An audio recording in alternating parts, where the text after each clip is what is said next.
Korban secara bahasa berarti amalan yang dilakukan untuk menambah kedekatan seorang hamba dengan Allah Subhanahu wa taala. Untuk menambah kedekatan seorang hamba dengan Allah Subhanahu wa taala. Baik, pelan-pelan, lompat sebentar ya. Jadi nanti kalau saat Idul Adha ada yang berkorban, tapi setelah kurban dia tidak menjadi lebih dekat dengan Allah, ada yang salah di kurbannya itu. Ada yang salah. Gak peduli walaupun kurban Anda 1 ton, 1,1 ton misalnya, kurban. Tapi dengan berkorban itu Anda makin jauh dari Allah, sholatnya susah, baca Quran sulit. Itu ada yang salah dengan kurban Anda. Itu bukan korban. Itu korban terhadap hewan yang dikorbankan. Ya. Jelas di sini? Ya. Maka kita teruskan, kita belum selesai bahasannya. Maka keduanya pun mulai berkorban. Saya ingin terangkan dulu, anak pertama tadi itu dikisahkan dalam riwayat profesinya sebagai seorang petani. Ya, sayuran dia kan.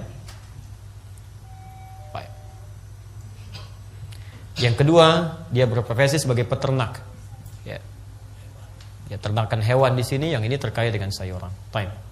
Maka ketika diperintahkan, idz qarraba qurbanan dalam Maidah Quran surah 5 ayat 27, keduanya diminta mendekati Allah dengan melakukan amal saleh berdasar profesinya ini. Ya, berdasar profesinya, ya. Baik. Mari kita lihat apa yang mereka lakukan, karena kalau cuma sholat, ini sholat, itu sholat, sama-sama. Ini doa, itu doa. Harus ada yang lebih. Makanya kalau Anda ingin mendekati Allah, cari amalan yang lain yang lebih. Ya. Orang malam tidur, Anda bangun. Orang siang makan, Anda puasa. Orang baca Quran 10 ayat, Anda 100 ayat. Masya Allah, cepat. Ya. Jelas di sini? Ya. Orang sholat subuh 2 rakaat, Anda 2 rakaat juga. Jangan sampai Anda jadi 3 ya. Harus sesuai dengan sunnah Nabi SAW ya. Jangan nambah sesuatu yang tidak ada tuntunannya. Wah. Baik, sekarang lihat pelan-pelan sedikit ya. Kemudian apa yang terjadi? Yang ini berpikir, ya Allah kan gak makan, Allah gak minum, berarti dia gak butuh sayuran saya. Maka dia pisahkan yang bagus-bagus yang untuk dia makan. Dia kemudian kedepankan sesuatu yang tidak bagusnya, sisanya, yang jelek-jelek, ya, yang sudah tidak layak. Jangankan, ya maaf, jangankan manusia, hewan aja mungkin sudah gak layak gitu kan? Karena dia pikir, sudah Allah gak makan, Allah gak minum, Allah gak butuh ini semua. Yang ini tidak.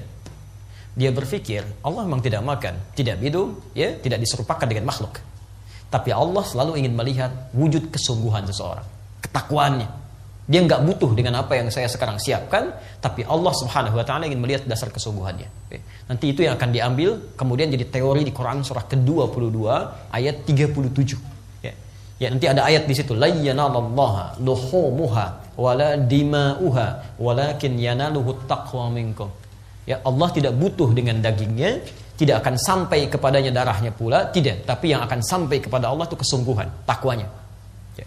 Maka yang ini kemudian menyiapkan hewan terbaiknya, ternak terbaiknya. Apa yang terjadi? Ketika kemudian dipersembahkan keduanya, maka singkatnya, fatuqabbala min ahadihima wa lam yutaqabbal min al-akhar. Ya, tuqabbala min ahadihima, yang ini diterima, yang terbaik ini. Ini yang kemudian nanti pada zaman selanjutnya korbannya menjadi hewan, kan? Diterimalah kemudian yang ini, ya. Sedangkan yang ini tidak ditolak. Allahu Akbar, kalimat penolakannya menggunakan lam. Walam yutaqabbal minal akhar, lam.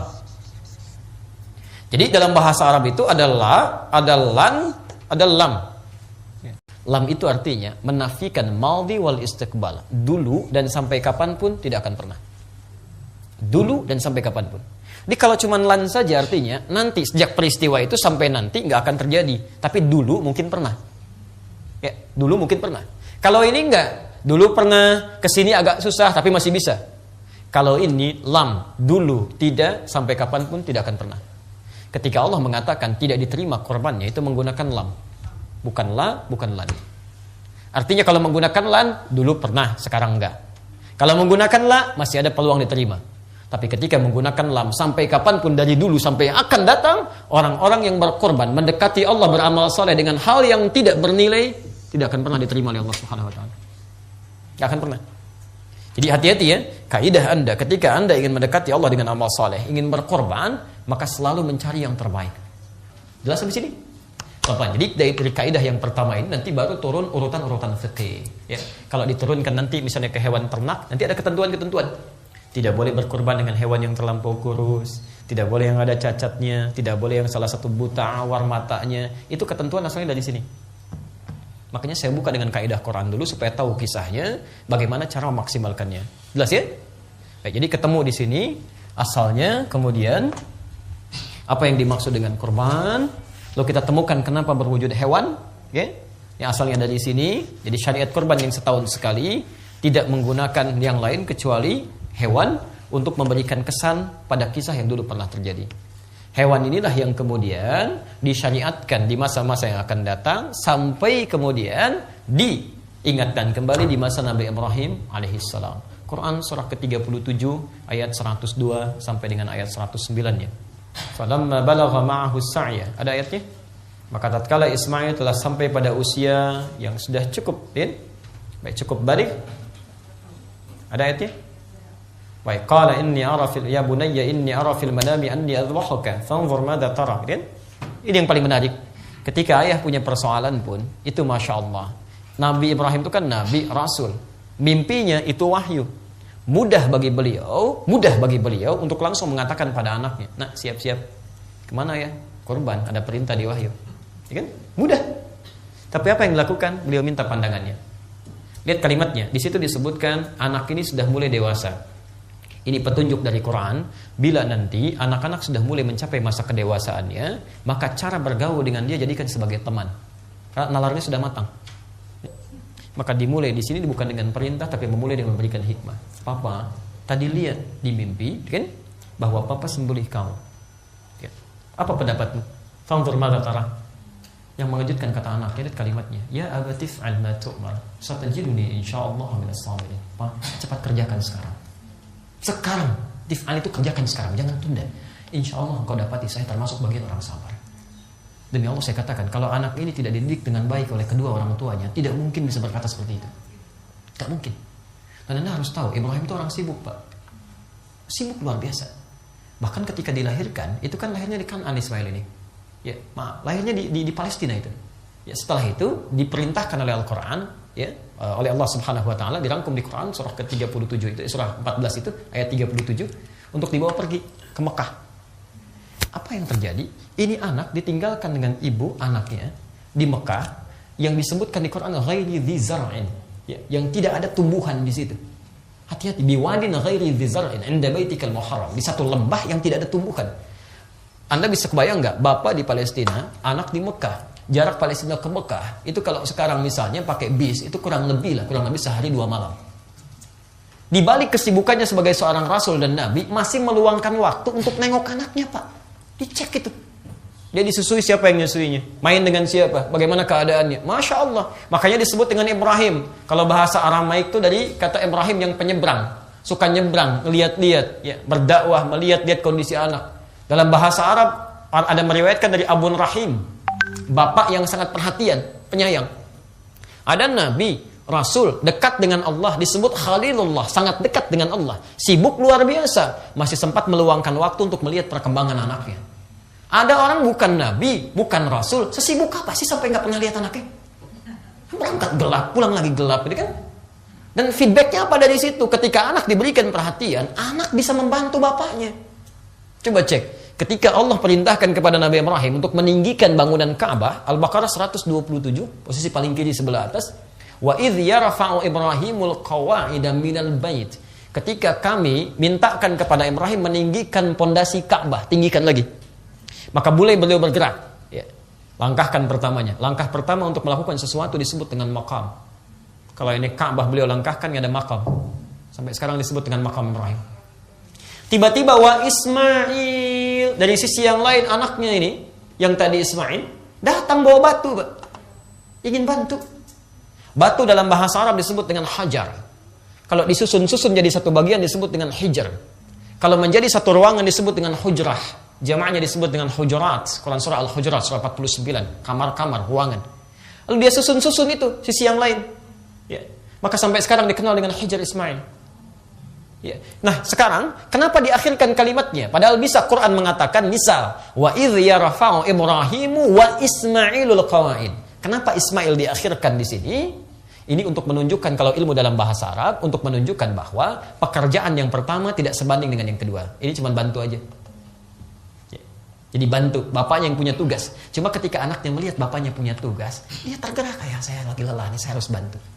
Harus bantu. Jadi perhatian orang tua kepada anak, kalau direspon dengan baik, anak akan coba merasakan itu. Ya. Antum ada mobilnya, ada motor, Masya Allah. Begitu bapaknya nyuci, anak ikutan nggak? Pak, saya aja yang nyuci. Atau jangan-jangan antum yang cuci, anak yang pakai. Ibu lagi nyapu, anaknya bantu nggak? Atau jangan-jangan ibunya nyapu, anaknya yang bilang, "Ma, ini ada yang belum kesapu." Coba cek, jangan salahkan anaknya, coba cek. Pernahkah dulu perhatian kita tidak maksimal kepada anak-anak sehingga sikapnya tidak seperti yang diharapkan? Itu poinnya. Tapi dengan singkat, saat akan disembelih itu, ya tiba-tiba terjadi itu setelah diikat dan sebagainya. Ketika akan disembelih dilakukan, maka qad shaddaqta ru'ya, kamu telah benarkan mimpi itu. Ya, benar itu. Lalu di ayat 107-nya, ya, fanadainahu bidzib wa fadainahu bidzibhin 'azim. Maka kami ganti Ismail itu dengan yang lain, sembelihan yang sangat besar. Hewan yang lain, ya, yang menggantikan Ismail alaihissalam sebagai bagian dari korbannya. Pelan-pelan. Masih ingat tadi anak Adam berkorban dengan apa yang diterima? Hewan kan? Ismail pun kemudian ketika akan disembelih, syariat korbannya di situ kan bukan ingin menyembelihnya, korbannya ingin mendekatkan dirinya dengan Allah kan? Makanya bahasa wahyunya qad shaddaqta ru'ya, kamu telah membenarkan itu petunjuk. Ya. Maksud membenarkan petunjuk itu kamu sudah semakin dekat nih. Ya, dekat dengan Allah. Di ketika diperintahkan, lakukan. Perintahkan, lakukan. Di perintah Allah itu yang dimaksud ayat ini, kalau Bapak Ibu ingin dekat dengan Allah, kalau diperintahkan apapun, kalaupun belum paham maksudnya, kerjain aja. Jangan banyak tanya, kerjakan aja. Karena nggak mungkin Allah menginginkan yang buruk untuk kita. Makanya disebut iman. Iman itu yakin pada apa yang barangkali belum bisa dirasakan. Kalau sudah yakin pada apa yang terasa, itu ilmu namanya. Ini spidol, kelihatan. Yakin ini spidol. Ini spidol? Keterlaluan kalau ada orang bilang ini handphone. Ini spidol karena kelihatan, itu ilmu namanya. Tapi kalau Anda nggak melihat sesuatu, yakin juga, itu iman namanya. Jelas ya? Nah, ini kalau Anda ingin lebih dekat dengan Allah, maka lakukan segala petunjuk yang Allah titipkan sekalipun barangkali kita belum memahaminya. Maka ada kalimat qad shaddaqta ru'ya. Kamu telah membenarkan itu. Ya, mimpi itu, wahyu itu. Semakin dekatlah dengan Allah Subhanahu wa taala. Maka ada kalimat qad shaddaqta ru'ya. Kamu telah membenarkan itu. Ya, mimpi itu, wahyu itu. Semakin dekatlah dengan Allah Subhanahu wa taala. Nah, Bapak Ibu sekalian, dari sinilah kemudian syariat korban yang setahun sekali itu berlangsung dan disyariatkan dalam bentuk hewan. Dari kisah-kisah yang berlanjut ini sampai ke masa Nabi Muhammad SAW. Jelas sampai sini? Pelan-pelan. Jadi kita ambil esensinya dulu bahwa yang dimaksud dengan korban itu, pelan-pelan, yang dimaksud dengan korban itu adalah ibadah yang ditujukan untuk mendekatkan diri seorang hamba dengan Allah Subhanahu wa taala. Satu.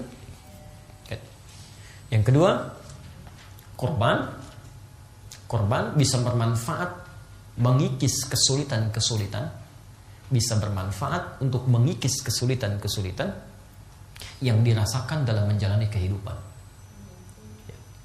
Korban bermanfaat dalam mengikis kesulitan-kesulitan yang dirasakan dalam menjalani kehidupan. Jadi kalau Anda sedang sulit macam-macam, lakukan korban, dekati Allah, ya. Dekati Allah.